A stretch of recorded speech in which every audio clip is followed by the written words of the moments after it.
Welcome to ఫటాఫట్ 40. ఎన్టీఆర్ ఇంట విషాదం. అనారోగ్య కారణాలతో ఆత్మహత్యకు పాల్పడ్డ ఎన్టీఆర్ 4వ కుమార్తె క్షణక్షణం ఉత్కంఠగా మారుతున్న తాండూరు పంచాయతీ ఈడీ దర్యాప్తులో బయటపడుతున్న చికోటి ప్రవీణ్ చీకటి కోణాలు. తెలంగాణ ప్రజల డబుల్ ఇంజన్ సర్కార్ను కోరుకుంటున్నారంటున్న రాష్ట్ర బీజేపీ చీఫ్. తెలంగాణలో కలకలం రేపిన ఎన్ఐఏ సోదాలు. ఇలాంటి వార్తలను తెలంగాణ న్యూస్ లో చూద్దాం.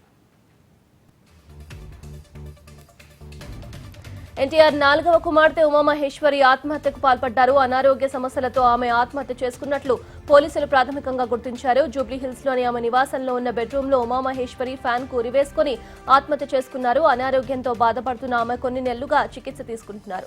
ఉస్మానియా ఆసుపత్రిలో పోస్టుమార్టం పూర్తయిన తర్వాత ఆమె భౌతిక కాయాన్ని ఇంటికి తరలించారు. ఉమామహేశ్వరి నివాసానికి ఎన్టీఆర్ కుటుంబ సభ్యులు పెద్ద సంఖ్యలో తరలివచ్చారు. నారా లోకేష్, కళ్యాణరామ్ సహా ఎన్టీఆర్ కుమారులు, కుమార్తెలు తరలివచ్చి ఆమె పార్థివ దేహానికి నివాళులర్పించారు.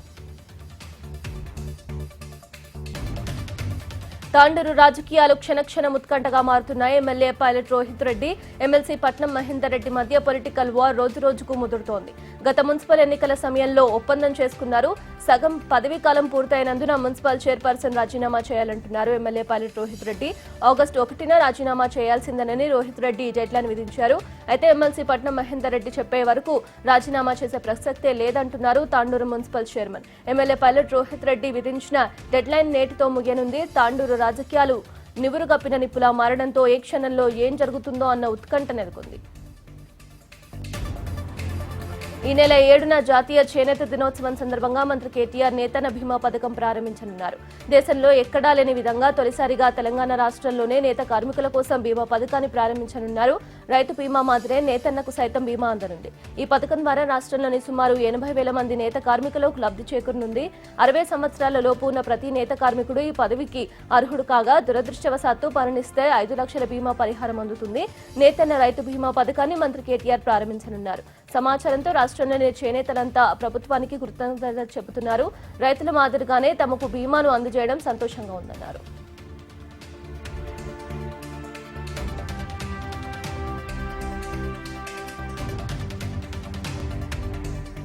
తెలుగు రాష్ట్రాల్లో సంచలనం సృష్టించిన క్యాసినో వ్యవహారంపై ఈడీ దర్యాప్తు ముమ్మరం చేసింది. బషీర్బాగ్లోని ఈడీ కార్యాలయంలో క్యాసినో నిర్వాహకుడు చికోటి ప్రవీణ్ బృందాన్ని అధికారులు విచారిస్తున్నారు. ఈ అంశంలో జరిగిన లావాదేవీలపై ప్రవీణ్తో పాటు మాధవరెడ్డి, ట్రావెల్ ఏజెంట్ సంపత్లను కూడా ఈడీ అధికారులు ప్రశ్నిస్తున్నారు. విదేశీ క్యాసినో దందాలో జరిగిన హవాలా లావాదేవీలపై ఆరా తీస్తున్నట్లు తెలుస్తోంది. ఈడీ అధికారులు అడిగిన బ్యాంకు స్టేట్మెంట్ను ప్రవీణ్ వారికి అందజేసినట్లు సమాచారం. గత 3 ఏళ్లుగా జరిగిన ఆర్థిక లావాదేవీలపై ఈడీ అధికారులు ఆరా తీస్తున్నారు. బ్యాంకు లావాదేవీల స్టార్టప్ కాపీలను ఈడీకి సమర్పించిన ప్రవీణ్, మాధవరెడ్డిలను హవాలా ద్వారా డబ్బులు తరలింపుపై ఆరా తీస్తోంది.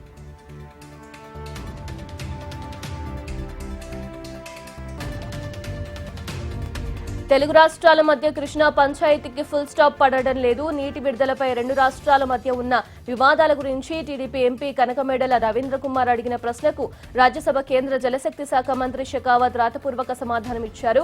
కృష్ణా నది నుంచి విద్యుదుత్పత్తి కోసం తెలంగాణ రాష్ట్రం నీటిని వాడుకుంటోందని ఎంపీ కనకమేడల్ అన్నారు. నీటి విడుదలపై తమ ఆదేశాలు పాటించాలని కృష్ణా నది నిర్వహణ యాజమాన్య బోర్డు తెలంగాణను ఆదేశించినా వాటిని పట్టించుకోవడం లేదన్నారు. కృష్ణానదిపై ఉన్న అన్ని నీటిపారుదల, పవర్ ప్రాజెక్టులను కృష్ణానది నిర్వహణ యాజమాన్య బోర్డు పరిధిలోకి తీసుకొస్తూ గెజెట్ నోటిఫికేషన్ విడుదలైనా దాని ప్రకారం తెలంగాణ నడుచుకోవడం లేదని ఎంపీ కనకమేడల తెలిపారు.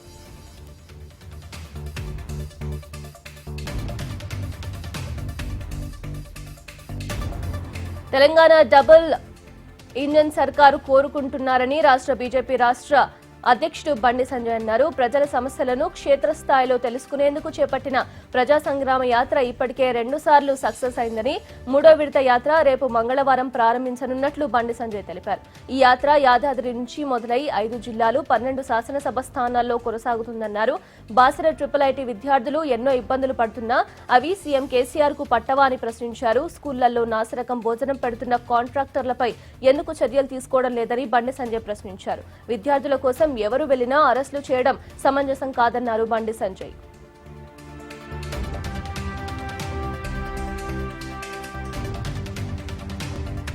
ఆగస్టు 15న దేశంలోని ప్రతి ఒక్కరూ తమ ఇంటిపై జాతీయ జెండాను ఎగురవేయాలని తెలంగాణ గవర్నర్ తమిళిసై పిలుపునిచ్చారు.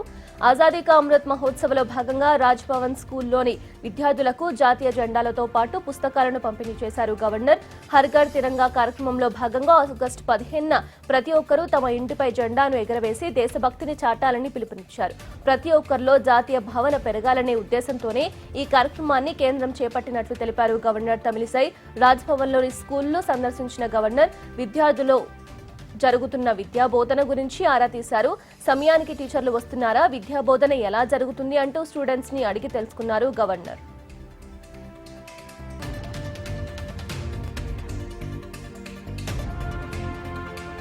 పెద్దపల్లి జిల్లా ధర్మారం నందిమేడారంలోని బాలుర గురుకుల విద్యాలయాన్ని ఆకస్మికంగా తనిఖీ చేశారు మంత్రి కొప్పుల ఈశ్వర్. జ్వరంతో విద్యార్థులు అవస్థలు గురైరానున్న సమాచారంతో మంత్రి ఆకస్మికంగా వచ్చి విద్యార్థుల యోగక్షేమాలను అడిగి తెలుసుకున్నారు. స్వయంగా మంత్రి దగ్గరుండి విద్యార్థులకు వైద్య పరీక్షలు చేయించారు. అనంతరం డైనింగ్ హాల్ను పరీక్షించారు. గత 10 రోజులుగా కురిసిన వర్షాలకు కొంతమంది విద్యార్థులకు జ్వరాలు రావడంతో ఈ ఆకస్మిక తనిఖీ చేసినట్లు మంత్రి తెలిపారు. విద్యార్థులకు ఫీవర్ రావడంతో ముందస్తు హెల్త్ క్యాంప్ పెట్టామన్నారు. ఫీవర్ వచ్చిన విద్యార్థులు వారి పేరెంట్స్ కు అప్పగిస్తామన్నారు. కాలేజీలో కొన్ని సమస్యలున్నాయని వాటిని తొందరలోనే పరిష్కారం చేస్తామని మంత్రి కొప్పుల ఈశ్వర్ తెలిపారు.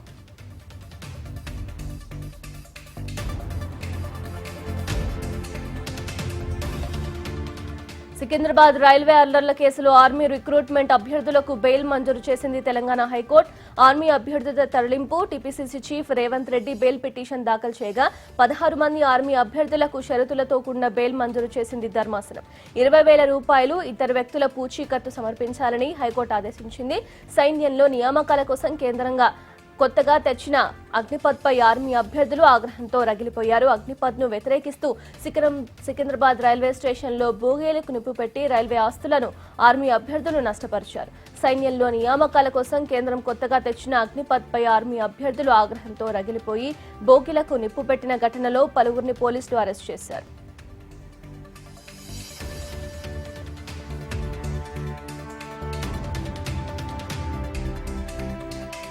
తెలంగాణలో ఎన్ఐఏ సోదాలు కలకలం రేపాయి. ఆర్మూర్లోని జిరాయత్ నగర్ కాలనీకి చెందిన ఎస్ నవీన్, అతని తండ్రి నసీర్ అహ్మద్లను ఎన్ఐఏ అధికారులు అదుపులోకి తీసుకున్నారు.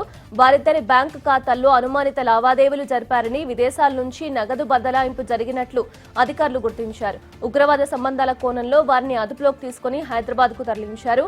నిజామాబాద్ లో కరాటే శిక్షణ ఇచ్చిన పాపులర్ ఫ్రంట్ ఆఫ్ ఇండియా ప్రతినిధి అబ్దుల్ ఖాదర్ తో సంబంధాలు ఉన్నట్లు ఎన్ఐఏ అధికారులు గుర్తించారు. పాక్ నుంచి వచ్చిన కాల్స్, బ్యాంకు లావాదేవీలపై అధికారులు అన్ని కోణాల్లో విచారణ చేపట్టారు. అసలు పాకిస్తాన్ నుంచి ఫోన్ చేసిన వ్యక్తి ఎవరన్న కోణంలో దర్యాప్తు చేస్తున్నారు ఎన్ఐఏ అధికారులు. ఇదిలా ఉంటే మరో ఇద్దరిని జిల్లా పోలీస్ కమిషనరేట్ లో విచారిస్తున్నారు పోలీసులు.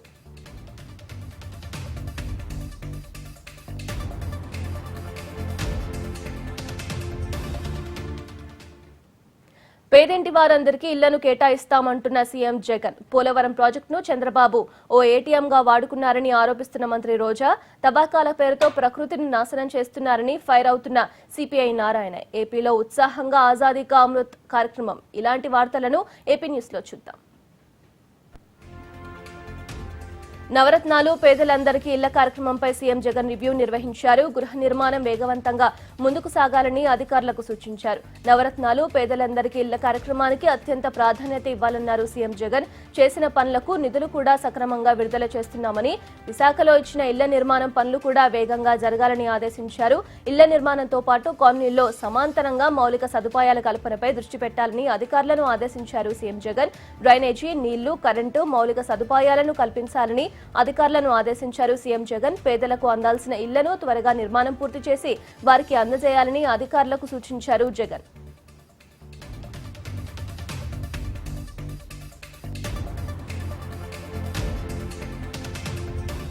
కర్నూలులో సుమారు 667 కోట్ల వ్యయంతో నిర్మించిన టిడ్కో గృహ సముదాయాన్ని ప్రారంభించి గృహాలను లబ్ధిదారులకు అందజేశారు రాష్ట్ర మంత్రులు. మొత్తం 4,500 మందికి రిజిస్టర్ చేయగా ప్రస్తుతం 400 మందికి ఇంటి తాళాలు అందజేశారు. ఈ కార్యక్రమంలో మున్సిపల్ శాఖ మంత్రి ఆదిమూలపు సురేష్, ఆర్థిక శాఖ మంత్రి బుగ్గన రాజేంద్రనాథ్ రెడ్డి, మేయర్ బివై రామయ్య, ఎమ్మెల్యేలు, మున్సిపల్ అధికారులు పాల్గొన్నారు. ఇల్లు లేని ప్రతి పేద కుటుంబానికి సొంతింటి కల నెరవేర్చడానికి సీఎం జగన్ కట్టుబడి ఉన్నారని మంత్రులు తెలిపారు. గత ప్రభుత్వం లబ్ధిదారుల నుంచి డబ్బులు వసూలు చేస్తే సీఎం జగన్ మాత్రం కేవలం ₹1 లబ్ధిదారులకు రిజిస్టర్ చేసి ఇచ్చారన్నారు. 11,000 కోట్ల ఆర్థిక భారం పడుతున్నా అందరికీ ఉచితంగా ఇస్తున్నామని మంత్రులు తెలిపారు.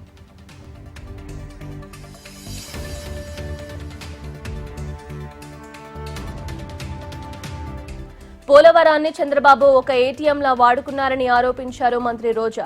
గోదావరి వరద బాధితులను ప్రభుత్వం అన్ని విధాలా ఆదుకుంటుంటే చంద్రబాబు మాత్రం పేటీఎం బ్యాచ్ అని అనడం ఆయన దిగజారుడుతనానికి నిదర్శనమన్నారు.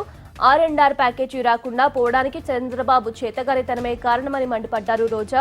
పోలవరం నిర్మాణం చంద్రబాబు హయాంలోనే ఆలస్యమైందని మంత్రి రోజా ఆరోపించారు.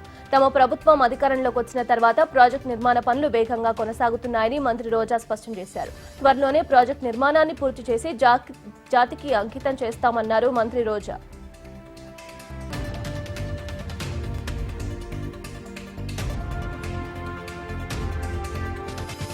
విశాఖ రిషికొండ తవ్వకాలను పరిశీలించేందుకు వెళ్లిన సిపిఐ జాతీయ కార్యదర్శి నారాయణను పోలీసులు అడ్డుకున్నారు. రిషికొండలో అక్రమ తవ్వకాలతో ప్రకృతిని నాశనం చేస్తున్నారని ఆయన మండిపడ్డారు. 5 ఎకరాల్లో నిర్మాణాలు అని చెప్పి 30 ఎకరాల్లో తవ్వకాలు జరుపుతున్నారని ఆగ్రహం వ్యక్తం చేశారు. ప్రకృతిని పరిరక్షించేందుకు ప్రజా ఉద్యమాన్ని చేపడతామని నారాయణ చెబుతున్నారు. రిసార్ట్ నిర్మాణాల పేరుతో అడ్డగోలుగా రిషికొండను తవ్వేస్తున్నారని పెద్ద ఎత్తున ఆరోపణలు రావడంతో దీనిపై హైకోర్టులో విచారణ కూడా కొనసాగుతుంది. రిషికొండ తవ్వకాల పనులను పరిశీలనకు వెళ్లిన విలేకరులను నిర్బంధించి ఇబ్బందులకు గురి చేశారు. దీంతో వారిని పరామర్శించేందుకు వెళ్లిన నారాయణ అక్కడి నుంచి రిషికొండకు వెళ్లేందుకు ప్రయత్నించగా పోలీసులు అడ్డుకున్నారు.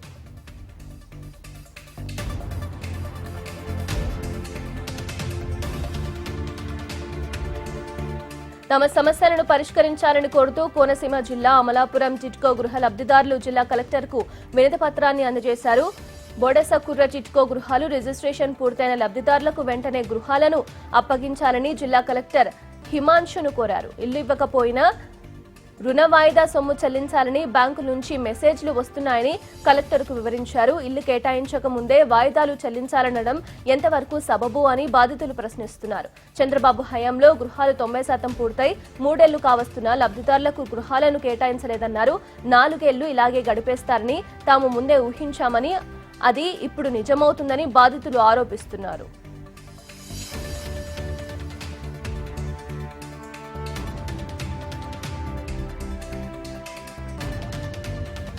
ఆజాదీ కా అమృత్ మహోత్సవాల్లో భాగంగా స్వతంత్ర సమరయోధుల త్యాగాలకు స్ఫూర్తిగా ఈ నెల 15 రోజుల పాటు వేడుకలు నిర్వహించాలని ఒంగోలు ఎమ్మెల్యే బాలినేని శ్రీనివాసరెడ్డి అన్నారు. ఆజాదీ కా అమృత్ మహోత్సవ్లో భాగంగా ఈ నెల 13 నుంచి 15 వరకు నిర్వహించనున్న హర్ఘర్ తిరంగా కార్యక్రమంపై ప్రజల్లో అవగాహన కల్పించే లక్ష్యంతో ఒంగోలులో భారీ ఎత్తున 3K రన్ నిర్వహించారు. ప్రధాని మోదీ ఇచ్చిన పిలుపు మేరకు ఈ నెల 14న ఒంగోలులో 3 కిలోమీటర్ల జాతీయ పతాకంతో ప్రదర్శన ఏర్పాటు చేసినట్లు ఎమ్మెల్యే బాలినేని తెలిపారు.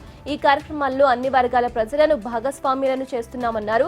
తాజాగా నిర్వహించిన 3K రన్లో విద్యార్థులు, అధికారులు, ప్రజలు, డ్వాక్రా మహిళలు దాదాపు 3,000 మంది పాల్గొన్నారు.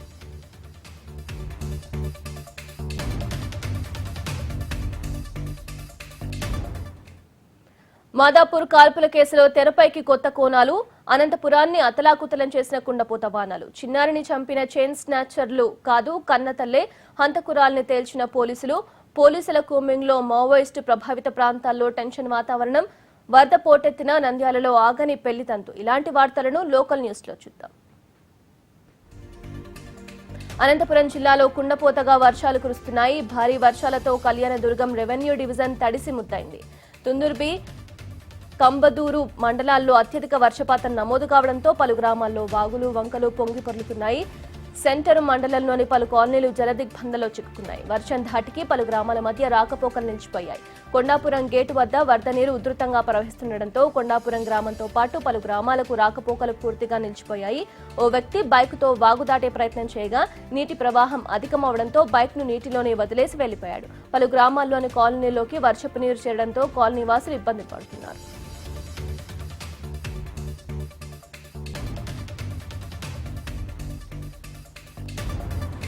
ఉమ్మడి మహబూబ్ నగర్ జిల్లాను భారీ వర్షాలు ముంచెత్తాయి. కుండపోతగా కురిసిన భారీ వర్షానికి మండల కేంద్రంలో రైల్వే అండర్ బ్రిడ్జ్ లోకి వరద నీరు చేరడంతో పలు గ్రామాలకు రాకపోకలు పూర్తిగా స్తంభించాయి.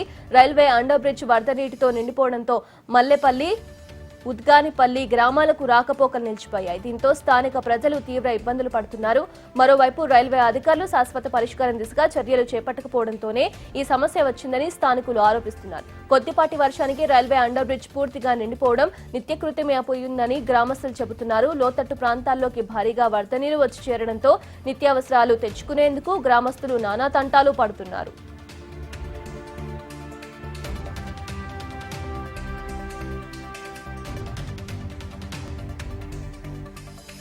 కుండపోత వానలకు నంద్యాల పట్టణం తడిసి ముద్దైంది. భారీ వర్షానికి కాలువలు, డ్రైనేజీలు పొంగి పొర్లుతున్నాయి. కుండపోత వర్షం దాటికి ఓ పెళ్లి మండపం మొత్తం వరద నీటిలో చిక్కుకుంది. తిరుమల తిరుపతి దేవస్థానం కళ్యాణ మండపంలో పెళ్లి చేసుకోవాల్సిన జంట తీవ్ర ఇబ్బందులకు గురయ్యింది.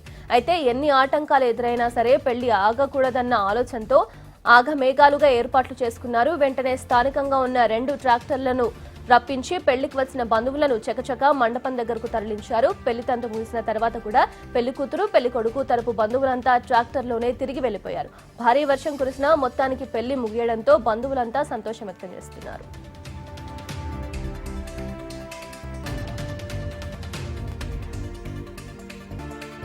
రాష్ట్రంలో బార్ల నిర్వహణకు రాష్ట్ర ప్రభుత్వం తీసుకున్న నిర్ణయాన్ని వ్యతిరేకిస్తూ ఒంగోలు కలెక్టరేట్ వద్ద జనసేన పార్టీ వీర మహిళా విభాగం ఆధ్వర్యంలో కార్యకర్తలు, మహిళలు ఆందోళన చేపట్టారు. రాష్ట్రంలో సంపూర్ణ మద్యపాన నిషేధాన్ని అమలు చేయాలని నినాదాలు చేశారు. రాష్ట్రంలో సంపూర్ణ మద్యపాన నిషేధాన్ని అమలు చేస్తానన్న సీఎం జగన్ హామీ ఏమైందని మహిళలు ప్రశ్నించారు. మద్యాన్ని రాష్ట్ర ప్రభుత్వం ప్రధాన ఆదాయ వనరుగా మార్చుకొని మహిళల జీవితాలతో చెలగాటమాడుతుందని మండిపడ్డారు. రాష్ట్రంలో కల్తీ మద్యం ఏరులై పారుతున్నా ప్రభుత్వం చూసి చూడనట్లు వ్యవహరిస్తుందని జనసేన పార్టీ జిల్లా అధ్యక్షుడు రియాజ్ ఆగ్రహం వ్యక్తం చేశారు. ముఖ్యమంత్రి వైఎస్ జగన్ స్పందించి రాష్ట్రంలో సంపూర్ణ మద్యపానం నిషేధాన్ని అమలు చేయాలని డిమాండ్ చేశారు. నిర్మల్ జిల్లా కేంద్రంలోని కలెక్టర్ కార్యాలయంలో కిరోసిన్ పోసుకుని వ్యక్తి ఆత్మహత్య యత్నానికి ప్రయత్నించాడు. సోన్ మండలం సంగంపేట గ్రామానికి చెందిన గొర్రె లింగన్న తనకు చెందిన 4 ఎకరాల స్థలం చుట్టూ ట్రెంచ్ కొట్టి పొలంలో నుంచి దారి వేశారని ఆవేదన వ్యక్తం చేస్తున్నారు.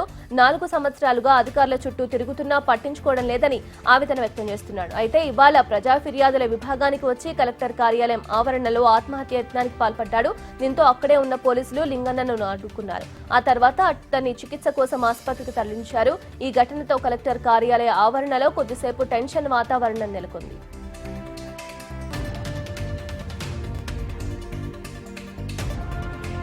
మావోయిస్టు వారోత్సవాల నేపథ్యంలో తెలంగాణలోని మావోయిస్టు ప్రభావిత ప్రాంతాల్లో పోలీసులు తనిఖీలను ముమ్మరం చేశారు.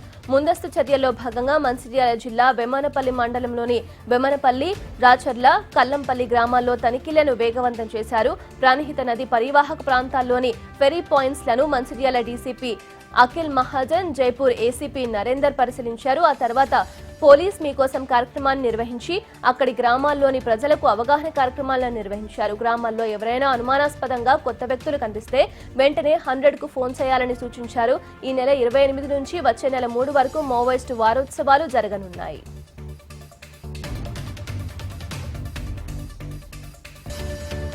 కామారెడ్డి జిల్లా బాన్సువాడలోని బీఎస్సీ నర్సింగ్ కాలేజీలో కరోనా కలకలం రేపింది. కాలేజీలో దాదాపు 12 మంది విద్యార్థులకు కరోనా పాజిటివ్ రావడంతో విద్యార్థుల్లో ఆందోళన మొదలైంది. కొందరు విద్యార్థులకు జ్వరం రావడంతో కాలేజీలోని 100 మంది స్టూడెంట్స్, సిబ్బందికి పరీక్షలు నిర్వహించారు. ఇందులో 12 మందికి కరోనా సోకినట్లు నిర్ధారణ అయింది. దీంతో వారందరినీ ప్రత్యేక వార్డుకు తరలించారు. అయితే కాలేజీలో విద్యార్థులకు కరోనా సోకడంతో కాలేజీని శాసనసభ స్పీకర్ పోచారం శ్రీనివాస్ రెడ్డి సందర్శించారు. విద్యార్థుల యోగక్షేమాలను అడిగి తెలుసుకున్నారు. వారికి మెరుగైన వైద్యం అందించాలని వైద్యాధికారులను ఆదేశించారు. కాలేజీ హాస్టల్ విద్యార్థులకు నాణ్యమైన భోజనాన్ని అందించాలని సూచించారు.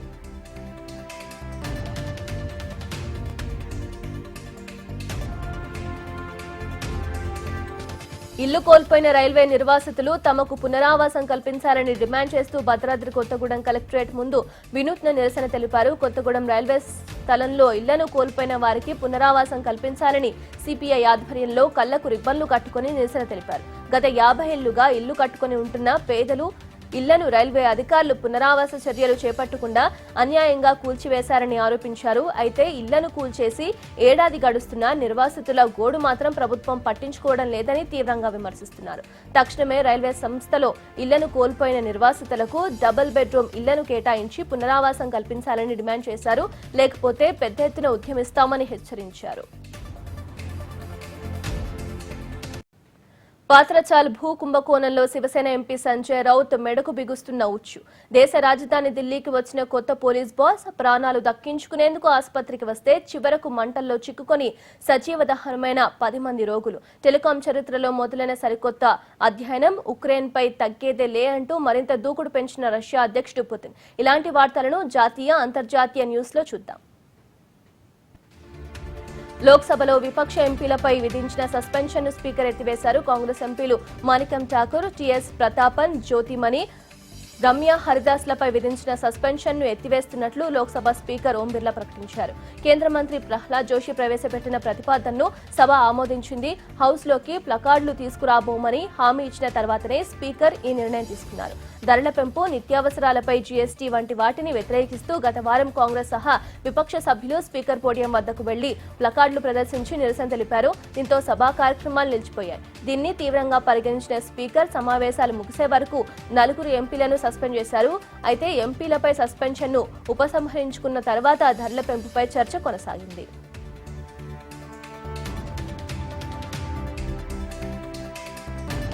శివసేన ఎంపీ సంజయ్ రౌత్ ను ఆగస్టు 4 వరకు ఈడీ కస్టడీ విధిస్తూ న్యాయస్థానం కీలక తీర్పునిచ్చింది. దీంతో రౌత్ ను న్యాయస్థానం నుంచి ఈడీ కార్యాలయానికి తరలించారు. పాత్రచాల్ భూ కుంభకోణం కేసులో సంజయ్ రౌత్ ను ఈడీ అధికారులు అరెస్ట్ చేశారు. అయితే సంజయ్ రౌత్ ను 8 రోజుల పాటు తమ కస్టడీకి అప్పగించాలని ఈడీ న్యాయస్థానాన్ని కోరింది. కానీ 4 రోజుల కస్టడీకి కోర్టు అనుమతిచ్చింది. మరోవైపు సంజయ్ రౌత్ అరెస్టు రాజకీయ దురుద్దేశంతో కూడిందన్నది. ఆయన గుండె సంబంధిత వ్యాధితో బాధపడుతున్నారని, గతంలో సర్జరీ చేయించుకున్నారని ఆయన తరపు లాయర్ కోరుతూ నివేదించారు. ఇక సంజయ్ రౌత్ కు మహారాష్ట్ర మాజీ సీఎం ఉద్ధవ్ ఠాక్రే బాసటగా నిలిచారు. తాము ఎవరి ఒత్తిళ్లకు, బెదిరింపులకు లొంగబోమని స్పష్టం చేశారు. బాలాసాహెబ్ ఆశయాలు వెన్నంటి ఉంటున్న సంజయ్ రౌత్ నిజమైన శివ సైనికుడని ఠాక్రే అన్నారు.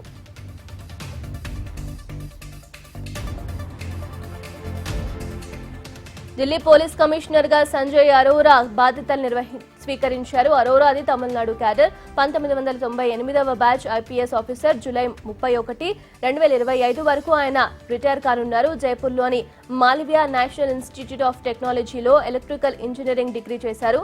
57 ఏళ్ల సంజయ్ అరోరా తమిళనాడు పోలీసుకు చేసిన స్పెషల్ టాస్క్ ఫోర్స్ లో చేరారు. వీరప్పన్ను అంతం చేసిన టీంలో ఈయన కూడా ఉన్నారు. సీఎం గ్యాలంటరీ అవార్డు కూడా అందుకున్నారు. సిఆర్పీఎఫ్, బీఎస్ఎఫ్ దళాల్లోనూ అరోరా కొన్నేళ్లు పనిచేశారు. అరోరా రాకతో ఢిల్లీలో శాంతి భద్రతలు పూర్తి స్థాయిలో అదుపులో ఉండే అవకాశం ఉన్నట్లు పోలీసు వర్గాలు చెబుతున్నాయి.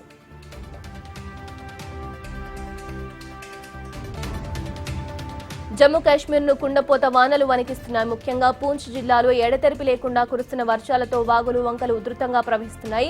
ఆకస్మికంగా వచ్చిన వరదలతో జిల్లాలోని అనేక ప్రాంతాలు అతలాకుతలమయ్యాయి. ఇళ్లలోకి వరద నీరు పోటెత్తడంతో ఫర్నిచర్ అంతా ధ్వంసమైంది. వీధుల్లో ఇంటి ముందు పార్క్ చేసిన కార్లు, బైక్లు వరదల్లో కొట్టుకుపోయాయి. కార్లు, బైక్లు తీవ్రంగా ధ్వంసమయ్యాయని వరద బాధితులు ఆవేదన వ్యక్తం చేస్తున్నారు. కొన్ని కార్లు విద్యుత్ స్తంభాలకు ఆనుకొని తలకిందులుగా పడి ఉన్న దృశ్యాలు వరద బీభత్సాన్ని తెలియజేస్తున్నాయి. తాగేందుకు నీరు లేక తీవ్ర ఇబ్బందులు పడుతున్నారు ప్రజలు. తమను ప్రభుత్వమే ఆదుకోవాలని బాధితులు తమ గోడును వెళ్లబోసుకుంటున్నారు.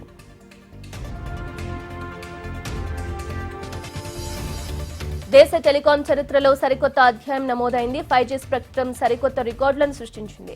జూలై 26న మొదలైన 5G వేలం ప్రక్రియ సరిగ్గా వారం పాటు సాగింది. ఏకంగా 1,50,173 కోట్ల రూపాయల విలువైన బిడ్లు దాఖలయ్యాయి. ఈ వేలంలో Airtel, Reliance Jio, Idea, Vodafone, Adani సంస్థలు బిడ్లు దాఖలు చేశాయి. గతేడాది నిర్వహించిన 4G స్పెక్ట్రమ్ వేలంలో 77,815 కోట్ల రూపాయల ఆదాయం లభించింది. దానికంటే ఇప్పుడు 5G రెట్టింపు ధరకు బిడ్లు దాఖలయ్యాయి. 2010లో నిర్వహించిన 3G నుంచి 50,968 కోట్ల రూపాయల ఆదాయం కేంద్ర ప్రభుత్వానికి లభించింది. ఇక 4G కంటే 10 రెట్లు ఎక్కువ వేగవంతమైన డేటాను అందించే 5G వేలంలో రిలయన్స్ జియో టాప్ టెలి కంపెనీగా నిలిచింది. ఆ తర్వాత వరుసలో భారతీయ Airtel, Vodafone Idea Limited, Adani కంపెనీలు నిలిచాయి. అస్సాంలో జోర్దార్గా సాగిన పడవ పోటీలు. పెళ్లితో ఓ ఇంటివాడైన Australia Test captain. Cinema shootings అన్ని బంద్ చేయాల్సిందే, మాట మీద నిలబడాలంటూ దిల్ రాజుకు నట్టికుమార్ సూచన. 4 రోజుల్లో 100 కోట్ల వసూలు. సక్సెస్ టాక్ తో దూసుకువెళ్తున్న విక్రాంత్ రోనా. ఇలాంటి వార్తలను స్పోర్ట్స్ అండ్ సినిమా న్యూస్ లో చూద్దాం. అస్సాంలో సంప్రదాయ పడవ పోటీలు ఆసక్తికరంగా సాగుతున్నాయి. బారుపేటలోని చెంగా ప్రాంతంలో ఈ పడవ పోటీలు అత్యంత ఉత్సాహభరిత వాతావరణంలో జరిగాయి. పోటీల్లో పాల్గొనేందుకు అనేక మంది ఔత్సాహికులు తరలివచ్చారు. ప్రతి ఏటా జరిగే ఈ సంప్రదాయ పోటీల్లో పాల్గొనేందుకు వివిధ ప్రాంతాల నుంచి చాలా మంది ఔత్సాహికులు తరలి రావడంతో బారుపేట ప్రాంతంలో సందడిగా నెలకొంది. ఒకరికి మించి మరొకరు ముందుకు దూసుకుపోతున్నారు. ఉత్సాహంతో పడవల పోటీల్లో పాల్గొంటున్నారు. ఒక్కో పడవలో 50 మందికి పైగా కూర్చొని పడవను జెట్ స్పీడ్ వేగంతో ముందుకు పోనిచ్చే ప్రయత్నం చేశారు. పోటీల్లో విజేతగా నిలిచిన వారికి బహుమతులను కూడా ప్రదానం చేశారు. Australia Test captain Pat Cummins ఓ ఇంటివాడయ్యాడు. బెక్కీ బోస్టన్ ను అతను పెళ్లి చేసుకున్నాడు. పెళ్లికి సంబంధించిన ఫోటోలు ఇన్స్టాగ్రామ్ లో పోస్ట్ చేశాడు. జస్ట్ మ్యారీడ్ అని తన ఫోటోను ట్యాగ్ చేశాడు. టీమ్ మేట్స్ కమిన్స్ కు విషెస్ చెప్తున్నారు. డేవిడ్ వార్నర్ తో పాటు ఐపీఎల్ జట్టు కోల్కతా నైట్ రైడర్స్ కూడా ప్యాట్ కమిన్స్ కు కాంగ్రెస్ తెలిపింది. కమిన్స్ బోస్టన్ జంటకు 9 నెలల చిన్నారి కూడా ఉన్నాడు. టెస్ట్ బౌలింగ్ లో కమిన్స్ నెంబర్ 1 ర్యాంక్ లో ఉన్నాడు. టెస్ట్ ఆల్రౌండర్ల జాబితాలో కమిన్స్ 7వ స్థానంలో ఉన్నాడు. తెలుగు రాష్ట్రాల్లో చిత్ర నిర్మాణాలన్నీ ఆగిపోయాయి. అయితే కొన్ని సినిమాల షూటింగ్లు జరగడంపై ప్రముఖ నిర్మాత నటికుమార్ అభ్యంతరం వ్యక్తం చేశారు. తెలుగు ఫిల్మ్ ఛాంబర్ తీసుకునే నిర్ణయానికి అందరూ కట్టుబడి ఉండాల్సిందే అన్నారు. అన్ని సినిమాల షూటింగ్లను ఆపేయాలని ఫిల్మ్ ఛాంబర్ నిర్ణయించినా నేడు బై లాంగ్వేజ్ సినిమాల చిత్రీకరణలు మాత్రం జరుగుతున్నాయని, దాదాపు 16 సినిమాల షూటింగ్స్ జరుగుతున్నాయని నటికుమార్ తెలిపారు. వాటిని పనిచేసేది తెలుగు టెక్నీషియన్సే కాబట్టి అందరూ చిత్రీకరణ ఆపాల్సిందే అన్నారు. దిల్ రాజు తాను చెప్పిన విషయానికి కట్టుబడి ఉండాలంటున్నారు. ఛాంబర్ నుంచి బంద్ పై అధికారికంగా లేఖ రానందున అందరూ దానికి కట్టుబడి ఉండాలన్నారు Natikumar. That's all for now. Keep watching HM TV.